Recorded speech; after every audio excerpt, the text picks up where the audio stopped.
This story is presented by Coast 9.0 भूतों की डरावनी कहानी। कहानी का नाम है चुड़ैल का सांप। कहते हैं पहाड़ों के बीच बसे गांव कालीघाट में रात होते अजीब सी खामोशी छा जाती थी। लोग सूर्यास्त के बाद घरों से बाहर निकलना पसंद नहीं करते थे।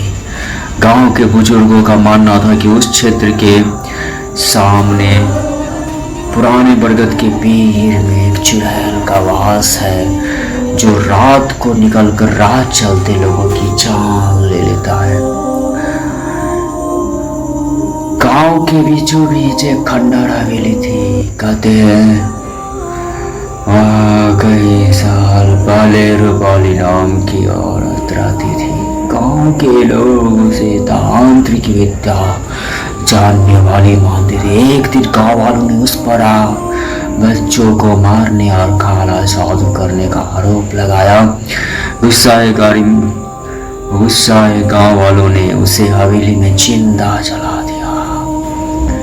मरते समय रूपाली ने चीखते हुए श्राप दिया, तुम सबकी नस्लें मेरी आत्मा की कैद में सड़ी और मैं हर रात लौट कर तुम्हारी जान लूंगी और तुम्हारे सारे बच्चों को मैं जिंदा जलाऊंगी और मैं तरफा के मारूंगी।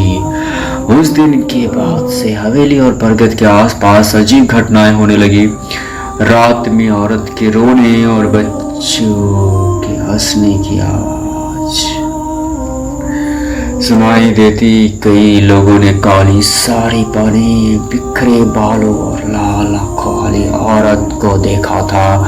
वह औरत अचानक सामने आती और देखते ही देखते गायब हो जाती। गांव के पंडित ने सबको चेताया था कि रात को 12 बजे के बाद हवेली के आसपास न जाए। लेकिन जिज्ञासा में एक बार 4 युवक सच जानने निकले थे। उन्हें इस बात का अंदाजा नहीं था कि उन लोगों के साथ क्या होने वाला है। रात गहराते और अंधेरी जंगली रातें और सुनसान जगहों पे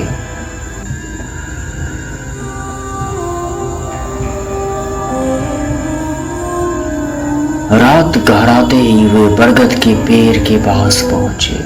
चारों तरफ सन्नाटा छाया था और रातें एकदम अंधेरी सी सुनसान रास्ते नजर आ रहे थे। अचानक ठंडी हवाओं का झोंका चला और चारों को लगा जैसे कोई उनका पीछा कर रहा है।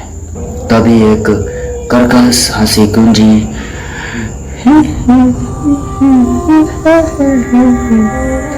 तुम्हें मेरी सच्चाई जाननी है ना? चारों ने पीछे मुड़कर देखा। सामने वही चुड़ैल खड़ी थी, लंबे नुकीले नाखून, चलते हुए लाल नेत्र, काले धुएं से लिपटे शरीर जिसको पैरों की दिशा उल्टी थी और डर के मारे सबके पैरों तले जमीन खिसक गई। वह युवकों की ओर बढ़ी। चारों लोग दौड़ करके भागना शुरू किया। उनमें से एक की गर्दन पकड़कर उसने बोली, जो मेरे श्राप को तोड़ना चाहता है उसे मात मिलेगी। अचानक वह युवक वही गिर पड़ा। उसकी आंखें सफेद हो गई और शरीर एकदम सिकोड़ सा गया। बाकी 3 किसी तरह भागते हुए गांव पहुंचे। सुबह जब लोग घटनास्थल पर गए तो उन्हें खून से सड़ी मिट्टी और युवक की लाश मिली। उसके चेहरे पर इतना भय अंकित था कि देखने वालों के रोंगटे खड़े हो गए। आज भी गांव वाले मानते हैं कि कालीघाट की हवेली और बरगद में वही चुड़ैल भटकती है। रात के अंधेरे में अगर कोई वहां से गुजर जाए तो उसे उसकी चीखें सुनाई देती है। कई बार अचानक काले धुएं का गुब्बारा उठता है और उस धुएं में वही लाल आंखों वाली चुड़ैल दिखाई देती है। और इसीलिए लोग आज भी कहते हैं कालीघाट में रात न बिताना, वरना चुड़ैल की छाया कभी पीछा नहीं छोड़ती। कहानी खत्म हो जाए।